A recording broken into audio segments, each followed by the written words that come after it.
She is so naive. She has no idea what's really going on. Adrian's voice filtered through the crack in his executive office door, stopping me cold in the hallway of Vargas Technologies. I had come to surprise him before the major company launch event, wearing the emerald dress he'd bought me for our anniversary, clutching the note cards where I'd written my grand revelation that I was not just his supportive wife, but the sole heiress of Herrera Pharmaceuticals, the one who had been secretly funding his dreams. So glad to have you here. Follow my story until the end and comment from which city you're watching me so I can see how far my story has traveled. A low, intimate laugh followed from Laura Jenkins, his chief of research and development. How much longer do you plan to play house with her? Through the narrow opening, I saw them tangled together on his leather sofa, the very one I'd helped him pick out last spring. Her perfectly manicured fingers traced patterns on his chest while he played with her hair. They were fully dressed, but the posture suggested this was not their first stolen moment. My knees buckled. I pressed myself against the wall, grateful for its cold support on my back. The speech cards crumpled in my hand as my fist involuntarily clenched. 6 years. 6 years of pretending to be an ordinary woman, hiding my inheritance to ensure his love was real. And this was my reward. Only until after the launch tonight, Adrian said, sliding his hand down Laura's back. Once the funding is secured, I can start the separation process. The prenup I made her sign protects everything I've built, everything he had built with my money, with the anonymous investments I had funneled through shell corporations to save his failing startup 3 years ago, 2 years ago, and again last spring when his mismanagement nearly bankrupted the company. The irony tasted bitter in my mouth. And her family? Laura asked. Doesn't she come from money or something? Adrian laughed, the sound churning my stomach. Her grandmother left her some jewelry she keeps hidden in the kitchen drawer. She thinks I don't know. It's probably worth a few $1,000s. She pretends to be a simple freelance designer, but I've seen the way she looks at expensive things. Typical champagne taste on a beer budget. That's why I had to protect my assets with the prenup.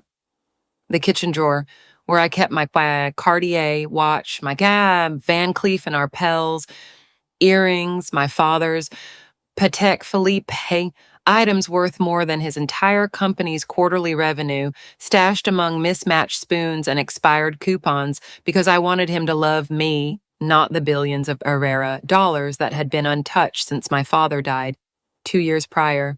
You're awful, Laura said, but her tone suggested she found him charming. What time will I see you at the launch? 7:30. I'll introduce you to the board as our new director of R&D. The position I told Elara was going to Tad Marcus from the San Francisco office. My hand found the wall again, needing its stability. Marcus didn't exist. I had wondered about that name when Adrian mentioned it last week. I had even offered to help put together his welcome packet, and Adrian had dismissed me, saying human resources would handle everything. And your wife won't suspect anything. Elara, he said my name like something distasteful. She'll be too busy playing the supportive spouse. She loves that, standing by my side, smiling for the photos, pretending to understand what we do here. I bought her that green dress specifically for tonight. She'll wear it because she always does what I expect. The green dress which hung in our closet, the one he had surprised me with last month, saying it matched my eyes. I'd been so touched by the gesture, by him remembering our anniversary when he'd been so absorbed in work lately. Now I understood it was just another prop in his performance. My cell phone vibrated in my purse. A message from Helen, my one friend who knew the truth about my inheritance. Are you really going to tell him tonight? Please reconsider. Something doesn't feel right about all this. If only she knew how right her gut feeling was. I heard movement inside the office, chairs scraping the floor. They were getting up. I forced myself to walk, my heels echoing against the marble floor as I headed for the stairwell. No elevators. Too much of a chance of running into them when the doors opened. 20 minutes earlier, I'd been rehearsing my speech in the car. Adrian, there's something I need to tell you. I'm not who you think I am. I'm actually Elara Herrera, and I've been supporting your dreams because I believe in you, because I love you. I had imagined his face, surprise transforming into joy as he realized we could build an empire together. Now those words tasted like poison in my throat. I truly wonder if you were in my place, what would you do? Would you choose to be quiet to maintain peace, or would you dare to face everything to reclaim your voice? I want to know your opinion because every story is like a candle that can light the way for someone else. The stairwell door clicked decisively shut behind me, and I stood there under the fluorescent light, my designer shoes, which I'd told Adrian were knockoffs, pinching my feet. My phone rang. Adrian's picture flashed on the screen, our wedding photo, where he looked at me as if I were his entire world. "Hello, beautiful," he said when I answered, his voice warm and affectionate.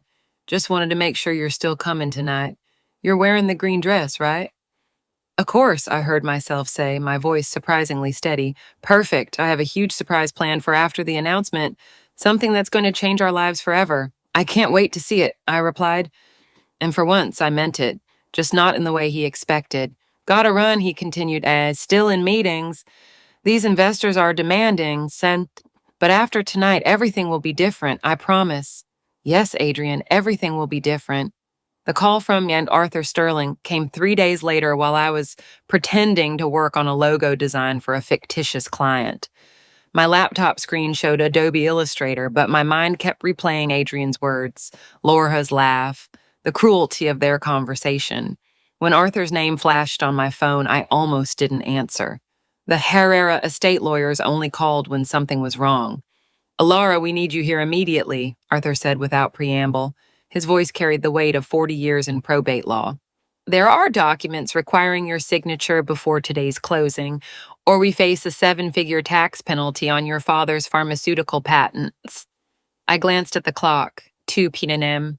Adrian wouldn't be home until midnight as usual, but I still needed an excuse to leave. "How long will it take?" 2 hours minimum. It's complex transfers involving the European holdings. If we don't file this before the end of the month, the IRS will assume you reject portions of the inheritance. My inheritance, the 3 billion that Adrian believed were a few pieces of grandmother's jewelry. The pharmaceutical empire he had no idea was funding his dreams through carefully orchestrated anonymous investments. Every time down Vargas Technologies was on the brink of collapse, a mysterious venture capitalist appeared with the exact amount to keep them afloat. Adrian never questioned the coincidence. His ego wouldn't allow him to consider that someone was protecting him.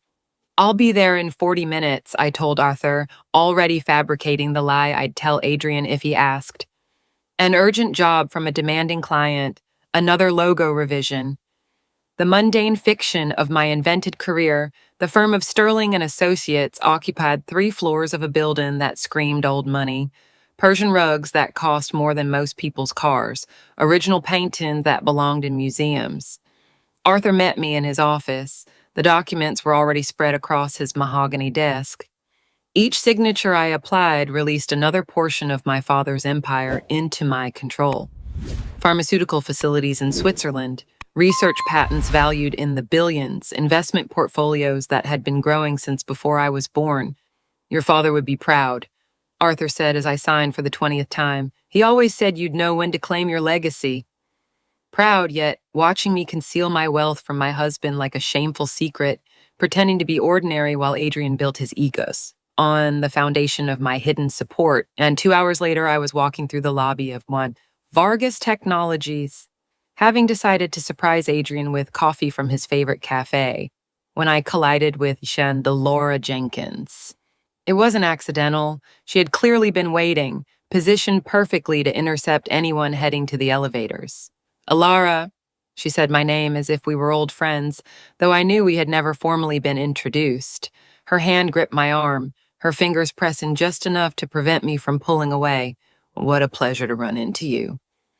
Up close, she was everything I was not. Tall where I was average height, blonde where I was brunette, confident like women who have never doubted their place in the world. Her perfume hit me immediately, something expensive and distinctive, perhaps Tom Ford's Black Orchid, the same scent that had clung to Adrian's jacket last week when he claimed to have been in back-to-back meetings. "I don't believe we've met," I said, although of course I knew exactly who she was.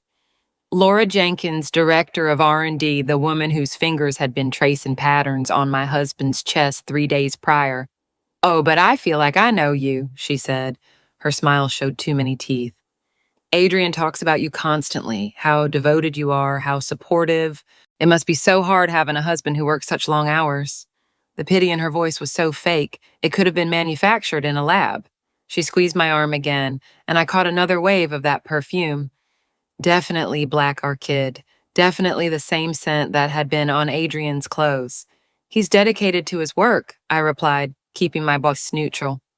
Oh, yes, very dedicated. We were just in a strategy meeting until 3 a.m. for the launch. Something flashed in her eyes. Amusement, perhaps, or triumph.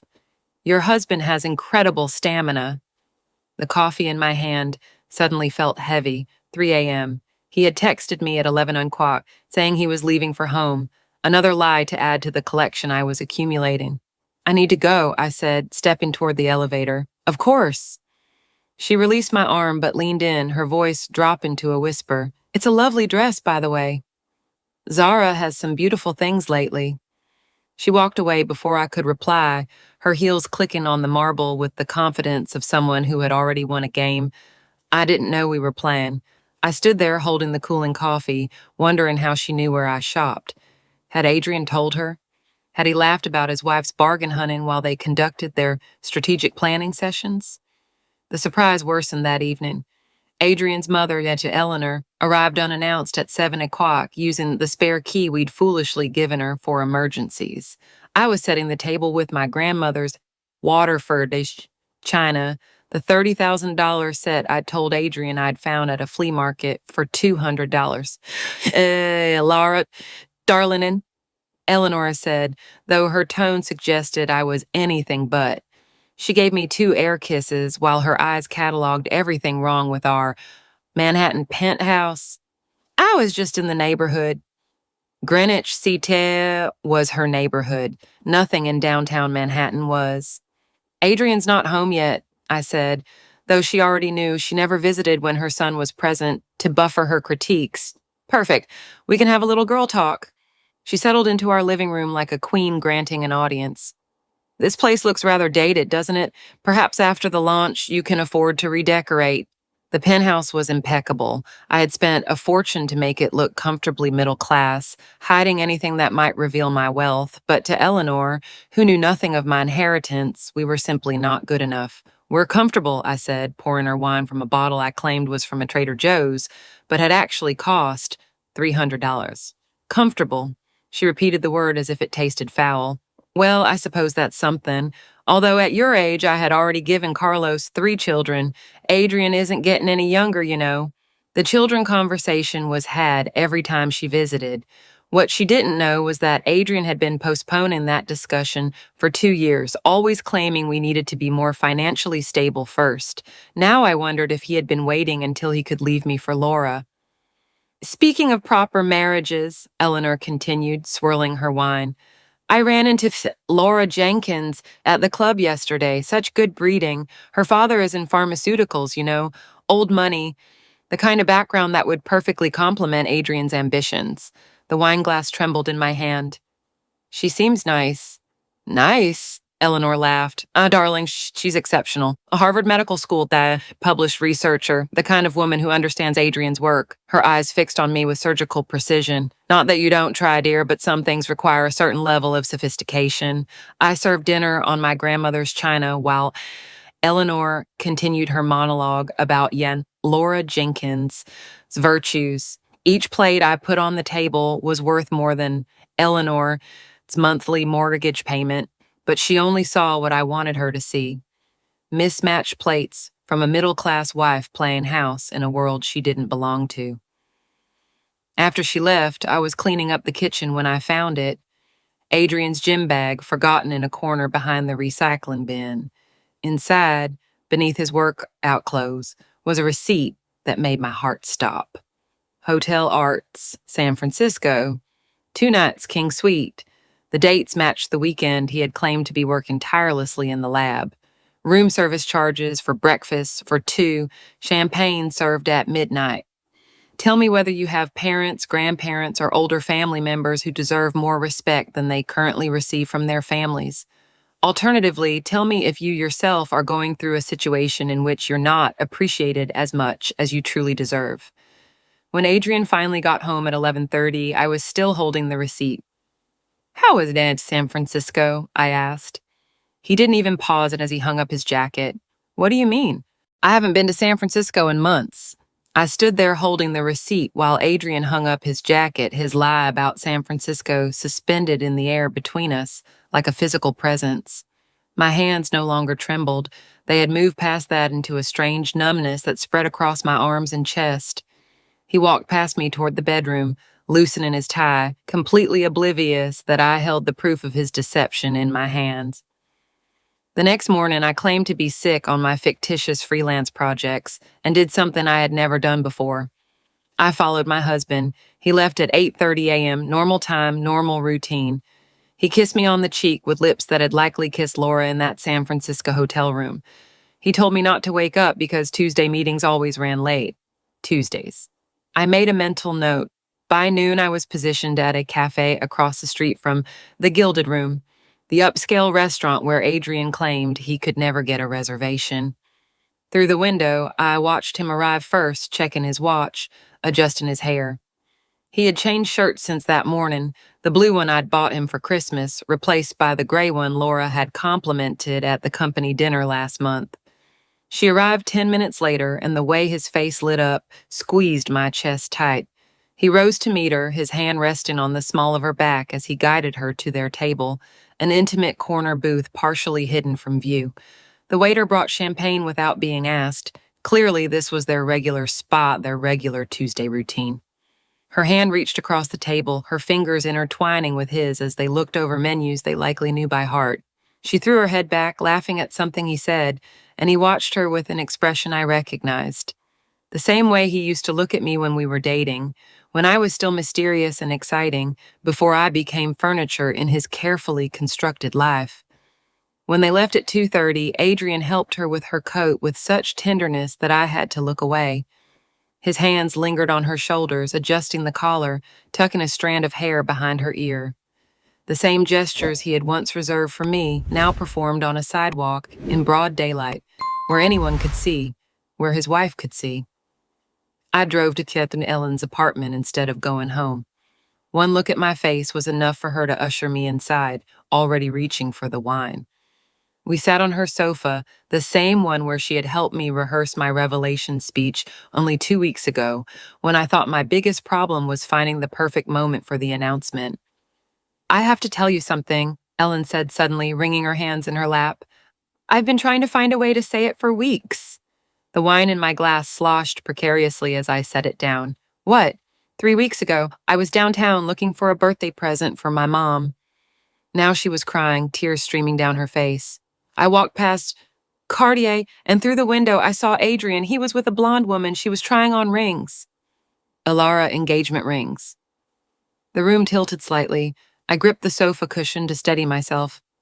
"Laura, do you know her? She works at Vargas Tech. She's the R&D director." The words came out mechanically as if I were reading from a company directory. "Harvard Medical School. Old money, good breeding, according to Adrian's mother." Ellen grabbed my hands, her own shaking. "He was buying her a ring, Alara. The saleswoman was pulling out different settings. She was posing with each one, taking selfies. They looked so happy. I wanted to walk in there and scream, but I just froze. I've been living with this guilt for 3 weeks. I'm so sorry. I didn't know." An engagement ring. While he was still married to me, while he still came home to our bed, ate the dinners I cooked, played the devoted husband at company events. The sheer audacity of it left me breathless. "When did you say this was?" I asked, my mind racing through dates.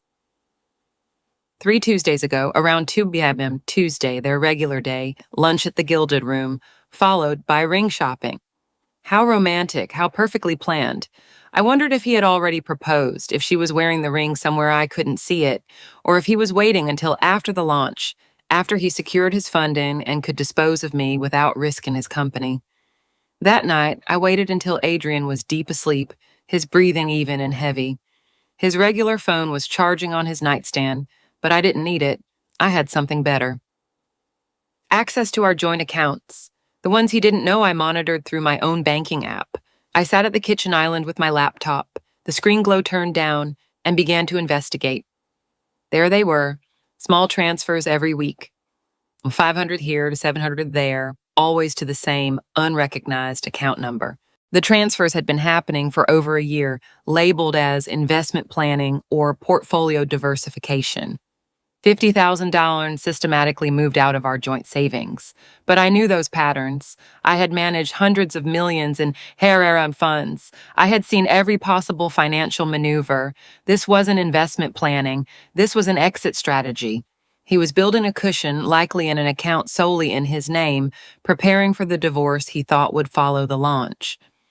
The irony almost made me laugh.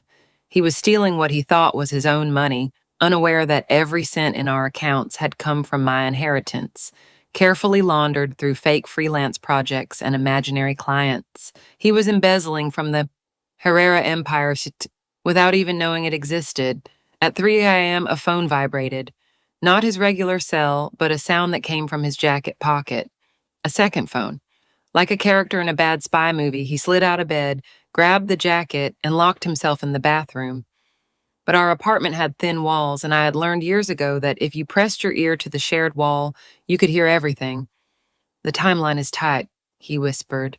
"The launch is Thursday. I need 2 more days to get everything in place." A pause while someone replied, "No, she suspects nothing.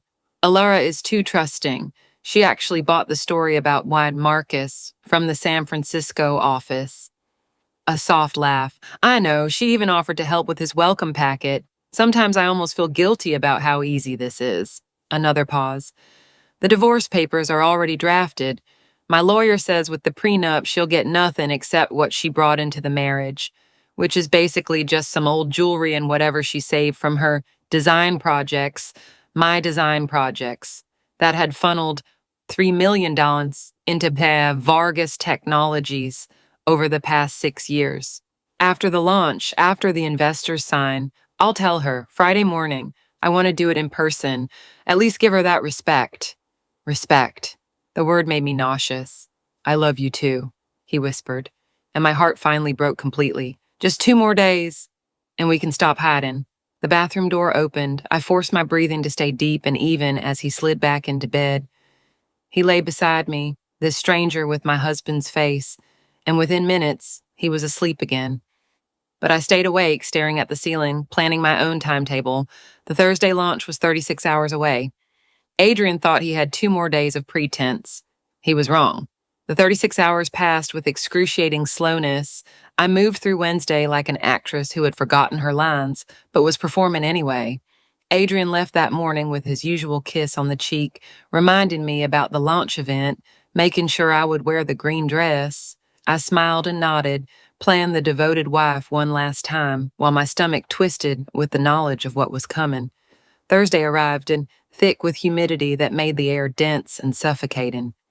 I spent the afternoon at Arthur Sterling's office signing documents that would freeze certain anonymous investments, particularly the ones flowing into Vargas Technologies.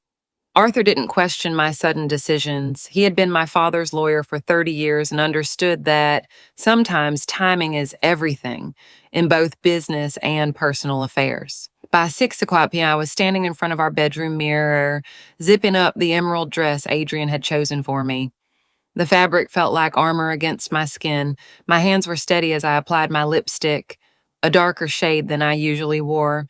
In my purse, the speech cards I had written weeks ago lay next to new ones I had drafted that morning. 2 versions of the same revelation, but with very different endings. The drive to get Vargas Technologies took 20 minutes through the New York City traffic. I used the time to breathe, to center myself, to transform from the woman who had spent 6 years hiding her true self into someone who was about to reveal everything. The glass facade of the building reflected the setting sun, tinting everything, a sinister gold. I parked in the visitor section, not my usual spot next to Adrian's BMW. Tonight, I wasn't really his wife. I was something entirely different. The elevator to the 40th floor never felt so long. Each floor passed felt like shedding another layer of the persona I had played for so long. The freelance designer, the supportive wife, the naive woman who didn't understand her husband's business. By the time the doors opened, I felt raw, exposed, and powerful in a way I had never experienced before. The executive floor buzzed with pre-event energy. Waiters arranged elaborate presentations while bartenders polished glasses that would soon hold champagne priced higher per bottle than most people's monthly car payment. But I wasn't heading to the main ballroom yet. I had one more thing to confirm, one more piece of evidence to gather before I could proceed with what I was planning. Adrian's office door was slightly ajar. A golden light spilled into the hall. I approached silently, my heels soundless on the thick carpet.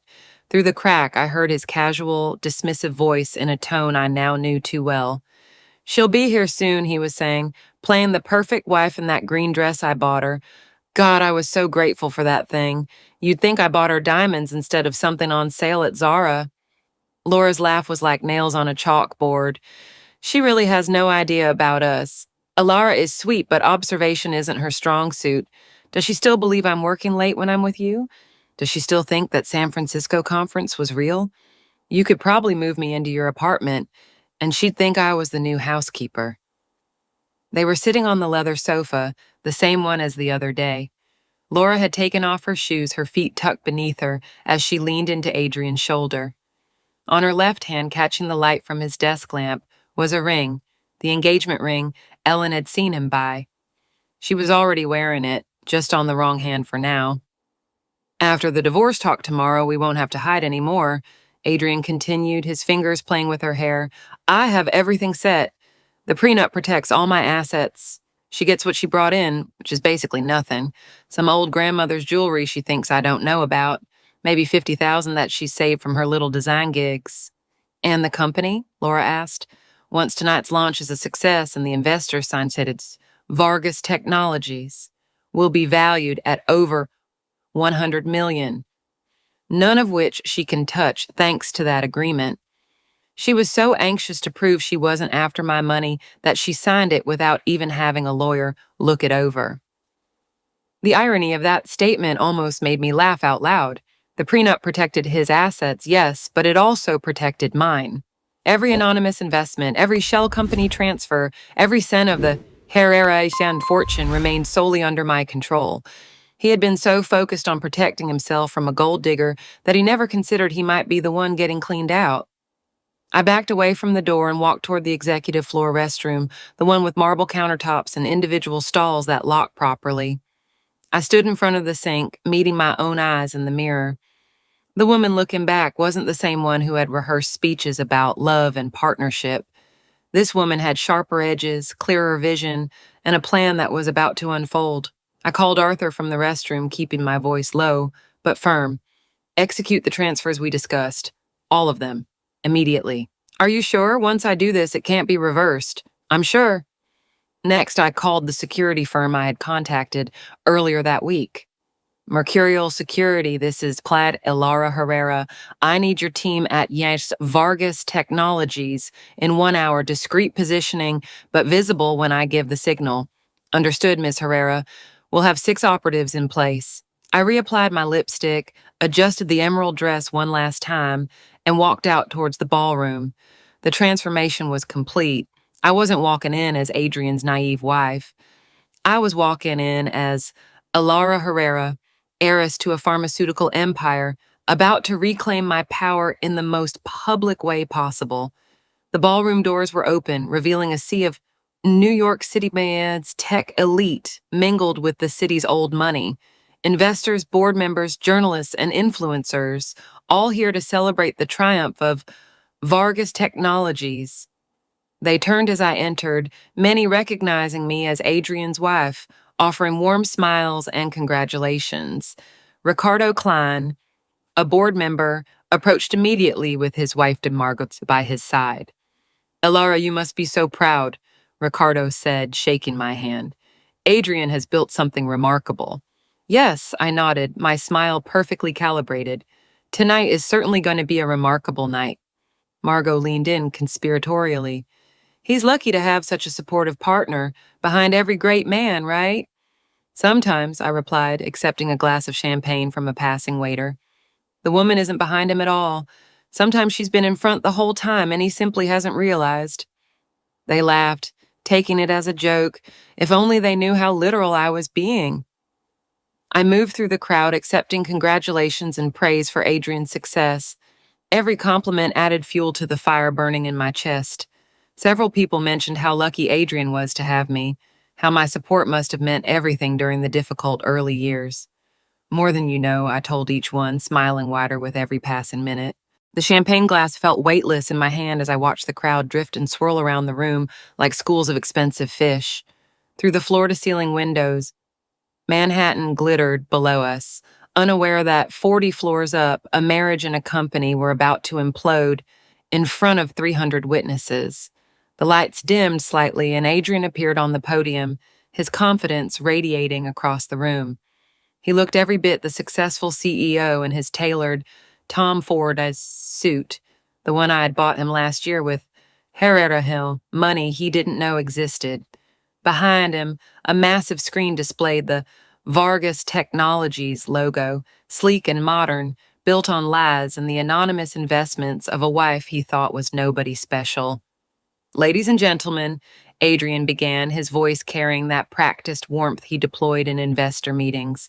Tonight marks the culmination of 6 years of innovation, dedication, and cutting-edge science.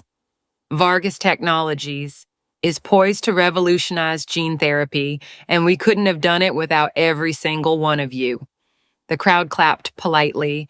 I noticed Laura positioning herself near the stage, close enough to be seen, but not so close as to appear presumptuous. She had changed since that afternoon, now wearing a black cocktail dress that likely cost more than her supposed monthly salary. The engagement ring had vanished from her right hand, probably tucked into her purse until the appropriate moment. Adrian continued his speech, outlining projections and market opportunities, using words like synergy and paradigm shift that made the investors reach for their checkbooks. He was good at this, I had to admit. The performance, the commanding presence, the ability to make people believe in his vision.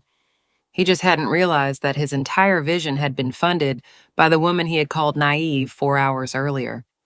Before I move on to the technical presentation, Adrian said, his smile broadening, I want to take a moment to thank someone very special, my wife, Alara, who has been my rock throughout this journey. Honey, would you join me up here? The crowd turned toward me, applauding warmly. This was not part of the script, at least not the one I had prepared. But Adrian loved his theatrics, his public displays that made him look like the devoted husband.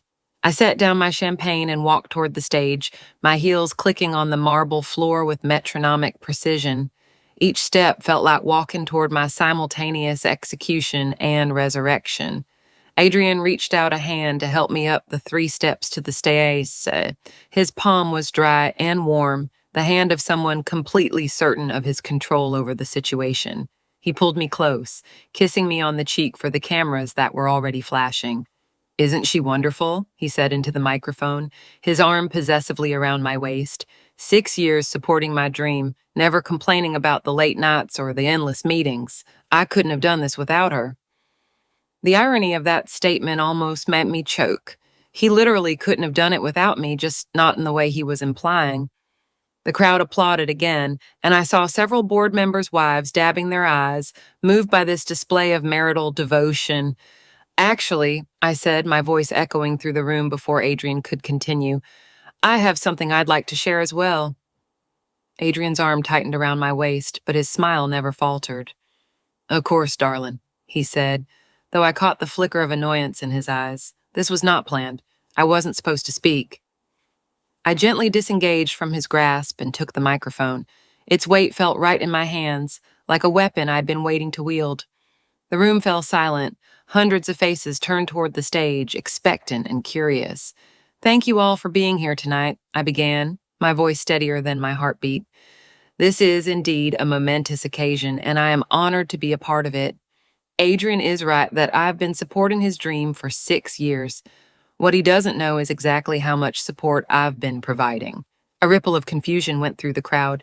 Adrian's hand touched my elbow, a warning disguised as affection. You see, Anne continued, moving out of his reach, Adrian has had an anonymous investor for the last 6 years. Someone who believed in his vision enough to pump millions into it when the banks wouldn't lend him a dime. Someone who saved, Vargas Technologies from bankruptcy not once, not twice, but 3 times. The confusion in the room shifted to interest. Phones came up in hands, sensing that something newsworthy was happening. Adrian's face had gone very still, the kind of stillness that precedes either flight or fight. That investor, I said, looking directly at Adrian, was me, Ilara Herrera, sole heiress to Herrera Pharmaceuticals.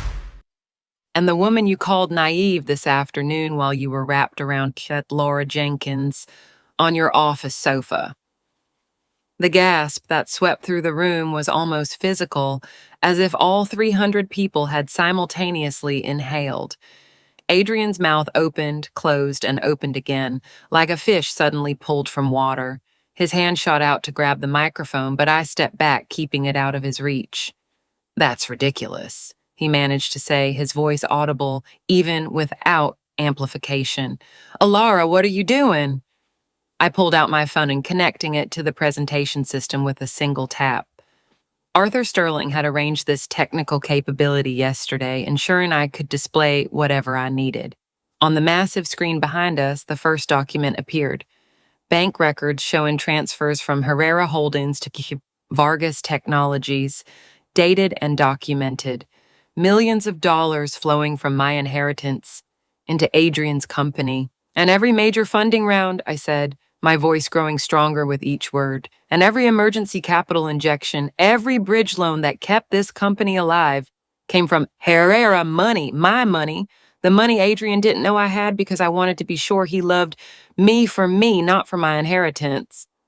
The screen changed to a photo Arthur had provided, my father and me at a Herrera board meeting 5 years ago, clearly identifying me as his daughter and heiress. Then another document, Shell Corporation documentation, showing how the investments had been structured to remain anonymous. Laura had started moving toward the exit, but the Mercurial security staff were already in position, their presence subtle yet effective. She froze, trapped between the crowd and the security team, her face pale under the ballroom lights. "But that's not even the best part," I continued, feeling the power of the moment surge through me. "This afternoon, while preparing for tonight's event, I uncovered some interesting financial irregularities. It appears someone has been moving money out of Vargas Technologies, operating accounts into his personal accounts. Someone has been billing personal expenses as company costs. Someone has been committing what I believe the SEC and FBI would call embezzlement and fraud." The screen filled with the evidence I had compiled over the past 3 days. The falsified invoices, the suspicious transfers, the San Francisco hotel bill charged to the company as a conference expense when no conference existed. Adrian's face had gone from pale to gray, his hands clutching the podium as if it could prevent him from drowning. "Security!" someone yelled from the crowd. "Someone call security!" But the security team was mine, and they did not move, except to keep the exits controlled. The crowd had become a single living entity. Phones raised, recording everything. The silence replaced by urgent whispers and the quick click of photos being taken. "I have already referred this information to the appropriate authorities," I announced, looking directly at the crowd of investors and board members. "I imagine they will have questions about where their money truly went." The elevator descended in silence, while, behind me, the ballroom erupted into chaos. Through the closing doors, I caught a glimpse of board members surrounding Adrian, their faces contorted with fury, while reporters shoved their way in with microphones and cameras. The Mercurial security team held their positions, ensuring order, but not protecting Adrian from the consequences that were finally catching up to him. My phone began to vibrate before I even reached the parking lot. Adrian's name flashed on the screen, call after call, which I let go to voicemail. Then came the text messages, quick and increasingly desperate. "What have you done? We need to talk. This is insane. Don't you understand what you've just destroyed? Pick up the phone. Nah." I silenced the device and tucked it into my purse as I walked to my car. The valet, a young man who had always been kind to me, handed me the keys with wide eyes. He had clearly heard what had transpired upstairs. News traveled fast in buildings like this, especially when it involved public humiliation and federal crimes. The drive to our penthouse took 15 minutes through unusually light traffic. I used the time to call Arthur Sterling, who answered on the first ring, despite it being almost 10 p.m. I saw the live stream, he said without preamble. Several reporters were broadcasting. You handled it remarkably well. I need the divorce papers filed first thing in the morning, I said, my voice surprisingly steady, and I need you to freeze all joint assets immediately. It's already in motion. I took the liberty of preparing everything after our meeting yesterday. The prenup Adrian insisted on is actually quite favorable to you, as it protects all premarital assets and inheritances. He essentially excluded himself from the Quien Herrera fortune without knowing it existed. The irony of that was not lost on me. Adrian had been so worried about protecting his future earnings from a gold-digging wife that he had waived any right to my billions. His lawyer had probably congratulated him on his foresight. I reached the penthouse and found the locks already changed. Building management moved fast when Arthur Sterling called. My new keys worked perfectly, and I stepped inside what had been our home but now felt like a crime scene I needed to process and evacuate. My phone continued its incessant buzzing. Adrian's messages had evolved from anger to negotiation. We can fix this. Think about what you're throwing away. 6 years, Alara. Doesn't that mean anything? I made mistakes, but we can fix it. Please, just talk to me. I moved through the apartment methodically, taking only what had been mine before Adrian entered my life. My grandmother's, Waterford china, carefully wrapped in tissue paper, the photo albums from my childhood that I had hidden in the closet, the jewelry I had kept concealed in the kitchen drawer, including the Cartier watch and Van Cleef pieces that were worth more than Adrian's car. Everything else, the furniture we had chosen together, the art we bought on our honeymoon, the expensive gifts he had given me over the years, I left behind. They were props in a performance I was no longer participating in. Chede.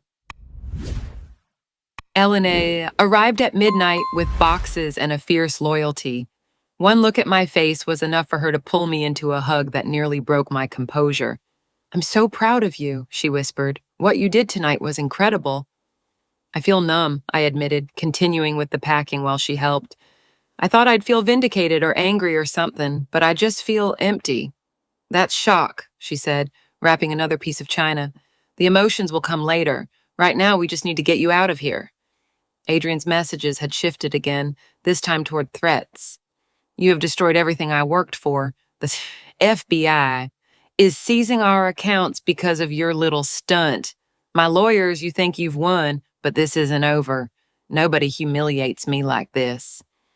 I showed them to Ellen, who immediately forwarded them to Arthur. Evidence of harassment would be useful if Adrian decided to escalate beyond angry text. Although, given that the investigators were likely already preparing charges against him, he had bigger problems than our divorce. By 2 a.m., we had my belongings loaded into Ellen's SUV and a small moving truck. The penthouse looked strange, with my presence erased from it like a stage set after the play has ended. I left my keys on the granite counter, along with the wedding ring I had taken off in the elevator. No note, no explanation. The empty space where I'd existed would say everything necessary. The drive to the Malibu, California estate took 6 hours on empty highways. I had inherited the property when my father died, but had never lived there, maintaining it through a management company while I played middle class in Clack, New York. As we passed through the gates, the motion sensors activated subtle uplighting that illuminated a house I had only visited 3 times since the funeral. 20 rooms of pristine solitude stretched out before us. The foyer alone was larger than most apartments, featuring a chandelier that had supposedly belonged to some 19th century railroad magnate. Ellen whistled softly as we carried boxes through rooms that echoed with our footsteps. This is insane, she said, dropping a box in what would be my bedroom. You own this whole place and you've been living in that penthouse, pretending to be normal. I wanted to be loved for who I was, not what I had. I said, the words sounding hollow now. Look how well that worked out. We found champagne in the cellar, vintage bottles valued in the thousands, and drank it out of paper cups we'd bought at a gas station.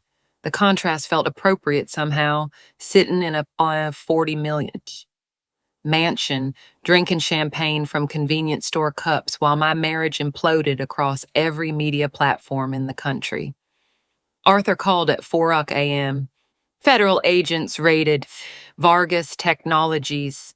An hour ago, they're seizing all computers and financial records. They've detained Adrian for questioning, Laura Jenkins, too.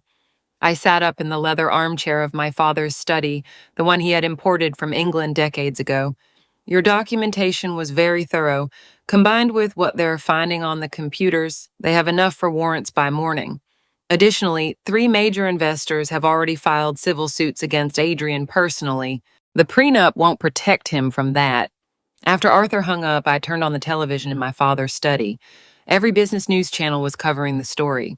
Someone had edited clips of the live stream confrontation, my clear, condemning voice as I revealed both my identity and Adrian's betrayal. The lower third headline read, Herrera Harris exposes husband's fraud at company launch. An analyst was already speculating on what this meant for Vargas Technologies. Without the Herrera yen funding, which apparently accounted for 70% of their capital, the company is essentially worthless. Add in the fraud accusations and the investigation, and we are looking at a total collapse by market open. Ellen found me there as the sunrise painted the ocean visible through the study windows. She brought coffee, in real mugs this time, and we sat together, watching my former life dissected by strangers on television. How do you feel? She asked carefully. I considered the question. In 12 hours, I had gone from Adrian's naive wife to exposing myself as a billionaire heiress who had brought down her husband's company on live television. My phone showed hundreds of messages from unrecognized numbers, journalists probably, or people who suddenly remembered we were college friends. Free man, said finally, and I meant it. The word free had barely left my lips when Ellen's phone vibrated with a news alert. She picked it up, showing a video of Adrian being escorted out of Vargas Technologies, in handcuffs, agents flanking him on both sides. His face, caught in the harsh morning light, looked hollow and defeated, nothing like the confident man who had stood on a podium 12 hours earlier, promising to revolutionize gene therapy. The footage played on a loop across all the business channels, Adrian stumbling slightly on the curb, an agent gripping his elbow firmly. The careful way they guided his head entering the vehicle, protecting him from hitting the doorframe, even as they arrested him for crimes that could mean a decade in prison. Behind him, another team was escorting Laura Jenkins, her perfect composure finally broken, mascara streaking her cheeks as photographers captured every moment of her downfall. Arthur called within minutes of the footage airing. The FBI has broadened their investigation. They've found evidence of additional fraud dating back 3 years. Apparently, Laura Jenkins was selling patented research to competitors while billing Vargas Technologies for consultant fees that never had existed. She faces charges of conspiracy, industrial espionage, and wire fraud. I walked over to the window of my father's study, looking out at the Pacific Ocean stretching infinitely before me. The Malibu estate had views that could make you forget the rest of the world existed, but I couldn't escape the reality of what was happening 3,000 miles away in New York City. My phone showed 73 missed calls from Adrian, 20 from numbers I didn't recognize, and 1 from Eleanor, Adrian's mother. I almost answered that one, but then thought better of it. She could wait. The bankruptcy process moved with astonishing speed. By the following Tuesday, less than a week after the launch event, Vargas Technologies had filed for Chapter 7 liquidation. The investors who had threatened civil suits had frozen the few remaining assets, and without the Herrera funding that had kept it afloat, the company collapsed like a house of cards. Arthur arranged for Conde Herrera Pharmaceuticals to bid on the patents and research assets, a formality, really, since no other company wanted to touch anything associated with the scandal. We're offering $10 million for the entire patent portfolio, Arthur informed me during a meeting in the estate's formal dining room, papers spread over a table set for 20.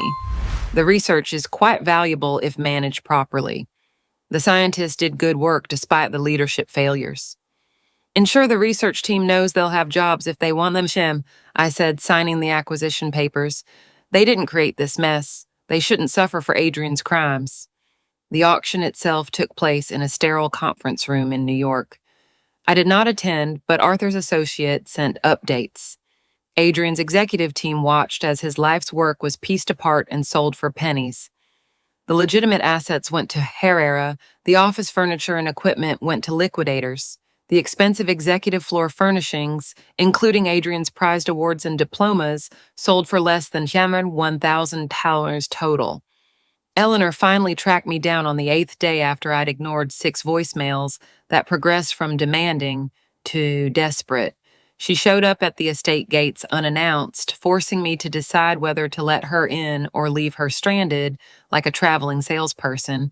Against my better judgment, I had security escort her to the front entry. The woman who walked into my father's study bore little resemblance to the Eleanor who had criticized my housekeeping and questioned my worth as her son's wife. Her hair, usually perfect, hung limp. Her designer clothes looked slept in, and her eyes held the kind of desperation recognized by people who have lost everything they believed mattered.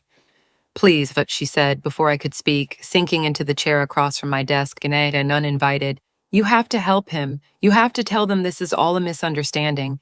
There is no misunderstanding, Eleanor. Your son embezzled funds, committed fraud, and destroyed the lives of hundreds of employees who trusted him. He made mistakes, and she said, tears flowing freely now, ruin and makeup that had likely taken her an hour to apply. But he doesn't deserve to lose everything. He's my only son, Alara. Surely you can understand a mother's love. I thought of all the dinners where she had compared me unfavorably to Laura Chinkis, the constant suggestions that Adrian had married beneath him, the subtle and not so subtle insults about my supposed middle-class background. But seeing her now, broken and pleading, I felt something I didn't expect. Not forgiveness, certainly not that, but a kind of weary pity. I cannot help Adrian, I said firmly. He created this situation with his own choices. But I can ensure your personal trust fund remains protected from the civil suits, the one your late husband established. It's modest, but it will keep you comfortable. She sobbed louder, whether from relief or continued desperation, I couldn't tell. After she left, Ellen found me standing by the window again, watching the sunset over the ocean. That was more generous than she deserved, Ellen observed. She's a bitter, selfish woman who raised a son in her image, I replied. But she doesn't deserve to be homeless because Adrian turned out to be exactly what she taught him to be. The final satisfaction came 2 weeks later when I personally supervised the renovation of the executive floor of Vargas Technologies. As the new owner through the Herrera Pharmaceuticals, I had complete control over the space. Most of it would be converted into research labs, giving the scientists the resources they had always needed but never received under Adrian's leadership. But his office, that corner suite where I'd heard him call me naive, where I'd seen him with Laura, that space deserved special treatment. I stood in the doorway as workers dismantled everything that had made it his sanctuary. The massive oak desk where he had plotted his escape strategy, the wall of awards and accolades that had fed his ego, the leather sofa where he had betrayed our marriage in every possible way. What do you want us to do with this? The foreman held up a framed photo that had been on Adrian's desk. Our wedding photo, the one where we both looked deliriously happy before the lies, the secrets, and the betrayals. Trash, I said without hesitation. All of it goes to the dumpster. I watched from the window as the workers heaved the sofa over the edge toward the industrial dumpster below. It landed with a satisfying crash, the leather ripping, the frame splintering. 6 years of marriage reduced to garbage in a metal container, waiting to be hauled away and forgotten. The office would be converted into an office supply closet, shelves of printer paper and toner cartridges where Adrian's ego had once lived. Custodians would store mops and buckets where he had kept his secrets and lies. Every time someone needed office supplies, they would walk through the space where Adrian Vargas thought he was building an empire, never knowing they were standing on the ruins of a man who had mistaken cruelty for strength and deceit for intelligence. As I signed the final renovation orders, my phone vibrated with a text from an unknown number. I almost deleted it, assuming it was another journalist, but something made me read it. Ms. Herrera, this is Dr. Patricia Kim from the research team. Thank you for saving our jobs and our research. We won't disappoint you. The research team didn't know it yet, but under Herrera's leadership, they would complete the gene therapy breakthrough that Adrian had promised but never delivered. Their work would save lives, make headlines for the right reasons, and prove that good science could survive bad leadership. Adrian would watch it from a prison cell while his former employees achieved everything he had only pretended to be building. The message from Dr. Patricia Kim stayed with me over the months that followed, a small reminder that something good could emerge from the wreckage. 6 months passed in a whirlwind of legal proceedings, corporate restructuring, and learning to inhabit the life I had hidden for so long. The Malibu estate no longer felt like a museum I was visiting. It had become home. Its 20 rooms gradually filled with actual life instead of an echo of emptiness. The invitation to speak at the Global Pharmaceutical Innovation Summit arrived on a Tuesday morning, hand-delivered by a courier to ensure I couldn't pretend I hadn't received it. They wanted me to give the keynote address, to stand before an audience of industry leaders and explain Herrera's new direction, the very podium where Adrian had planned to announce Vargas Technologies' breakthrough would now be mine. I stood in front of my bedroom mirror that morning, but this time I wasn't hiding anything. The Cartier watch gleamed on my wrist. The designer suit I wore cost more than most people's monthly salary, and I no longer pretended otherwise. My reflection showed someone I was still learning to recognize, confident without arrogance, powerful without cruelty, authentic in a way I had never before been allowed to be. The conference center buzzed with a familiar energy when I arrived. Many of the same faces from that night 6 months ago filled the audience, though their expressions had changed. Where they had once shown polite interest in Adrian's promises, they now looked at me with genuine curiosity and perhaps a touch of wariness. Everyone knew the story, the naive wife who turned out to be a billionaire who had brought down her husband's empire while building something better from its ashes. "Good morning," I began, my voice ringing clearly across the room without the tremor that once accompanied my public speeches. 6 months ago, many of you witnessed what happens when ambition operates without ethics, when success is built on deceit rather than genuine innovation. Today, I'm here to show you what we have built in its place. The presentation outlined Herrera's transformation, not just the acquisition of the research, but a complete restructuring of how pharmaceutical development could work. Profit sharing for every employee, from the custodians to the lead scientists. Anonymous ethics reporting that actually resulted in action. Open sourcing certain research to advance the field rather than just our bottom line. We have shown that ethical business is not just morally correct, I continued, flipping through slides that showcased our latest breakthrough. The gene therapy that Adrian had promised but never delivered was now working in clinical trials. It is also more profitable. Our researchers are more innovative when they are not afraid. Our alliances are stronger when built on transparency. Our innovations are more meaningful when they are designed to help people instead of just generating revenue. Ellen stood to the side of the stage, now my chief operating officer, in a suit that likely cost more than she had earned in a year at her old job. She had earned every cent of her new salary, helping me transform Herrera from my father's traditional pharmaceutical firm into something revolutionary. When I introduced her, the applause was genuine. Everyone in the industry knew her story, the loyal friend who had stood by me when everyone else would have run, who had helped pack my grandmother's china while my world crumbled, who drank champagne out of paper cups in a 40 million mansion while we figured out how to rebuild. The questions afterward were incisive but respectful. How had I hidden my identity for so long? What finally made me reveal the truth? Did I regret the way it had happened? I answered with honesty, admitting that living a double life had been exhausting. That love had made me do foolish things, that sometimes the truth needs a dramatic reveal to be believed. 3 hours later, I was walking toward my car when I saw him. Adrian was standing outside the federal courthouse, 2 blocks away, his lawyer at his side, both in dark suits that couldn't hide the defeat in their posture.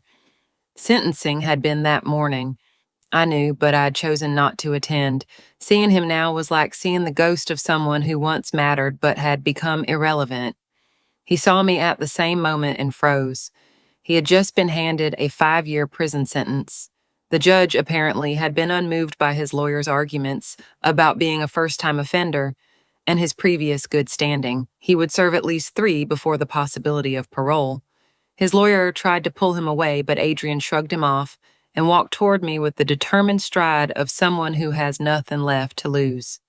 "Alara," he said when he was close enough that I could see the lines around his eyes, the gray hairs that weren't there 6 months ago. I waited, saying nothing, giving him no encouragement or acknowledgement beyond holding his gaze. "I just wanted to say," he paused, seeming to search for words that could matter, "that you destroyed everything." "No," I replied calmly. "I revealed everything. There's a significant difference.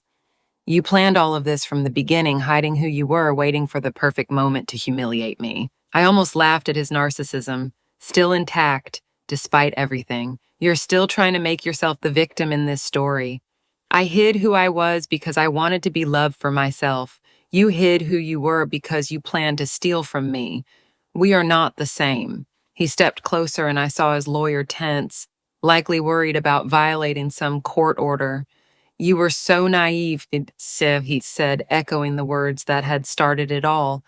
"You actually believed in love." "You were right about one thing," I said, my voice firm as granite. "I was naive. But naivete is cured by experience. What you have is selfishness, cruelty, a total inability to value anything beyond yourself. That is terminal." His face flushed, but before he could reply, his lawyer grabbed his arm and forcefully pulled him away. I watched them go, feeling nothing but a vague sense of closure. Adrian would spend the next few years in prison, then get out to find an industry that had moved on without him, where his name was synonymous with scandal instead of success. That evening, I sat in my father's study as the sunset painted the ocean in shades of rose and gold. In my hands, I held the letter he had left with the inheritance documents, one I had read 100 times, but only now truly understood.